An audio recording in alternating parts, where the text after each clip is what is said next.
Sahabat kancil, kita tuh juga sering ketika belajar materi yang perlu dipelajari itu banyak sekali. Misalnya kalau mau ujian, kita harus belajar banyak bab seperti itu ya. Sehingga agar tidak terlalu terbebani dan belajar ini juga tetap realistis untuk dilakukan, kita juga perlu mengatur target harian. Nah, Kak Nisa, kira-kira ada nggak nih tips-tips sebagai sahabat kancil ya, bagaimana sih cara menentukan target harian untuk belajar?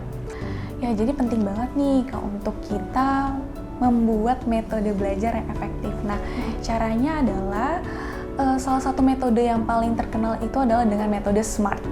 Nah, metode SMART ini dapat membantu kamu untuk memprioritaskan tugas mana yang memang harus lebih dulu dikerjakan atau dipelajari.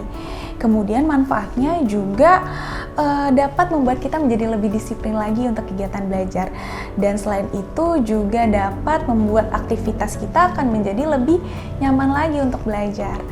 Kalau SMART itu apa aja nih Mbak? Boleh dijelaskan lebih lanjut oleh Mbak Nisa?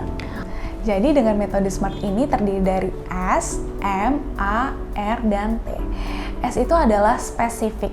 Jadi teman-teman atau sahabat kancil buatlah goals yang lebih spesifik lagi.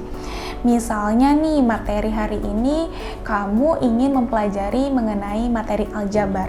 Buatlah secara spesifik materi mana yang ingin kamu pelajari.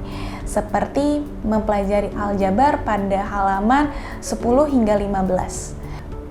Dan yang M, measurable, jadi teman-teman kancil perlu menetapkan indikator keberhasilan kamu. Misalnya, kamu membuat pencapaian mampu mengerjakan soal atau membaca materi mengenai aljabar dalam kurun waktu 30 menit. Ataupun misalnya, mengerjakan soal 1-5 soal dalam kurun waktu 30 menit. Dan yang A, achievable, buatlah goals yang menurutmu mudah untuk dicapai. Misalnya materinya terlalu panjang bagi kamu. Kamu bisa membuat goals-goals lebih kecil lagi sehingga kamu merasa lebih mudah untuk mempelajarinya. Oke, selanjutnya adalah R, relevant. Jadi sahabat kancil bisa pastikan target yang ingin kamu capai sejalan dengan goals kamu. Misalnya memahami materi aljabar ini untuk ujian UAS nanti. Dan yang terakhir T, time. Jadi buatlah waktu yang memang realistis.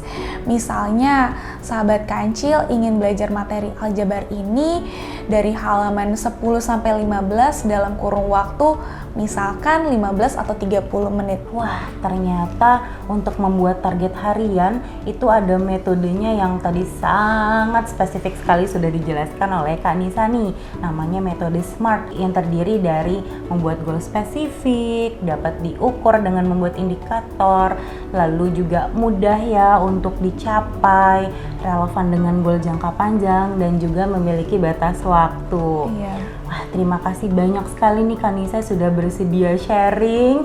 Kita tadi sudah banyak ngobrolin ya sahabat kancil tentang kenapa sih penting banget untuk punya strategi belajar yang efektif.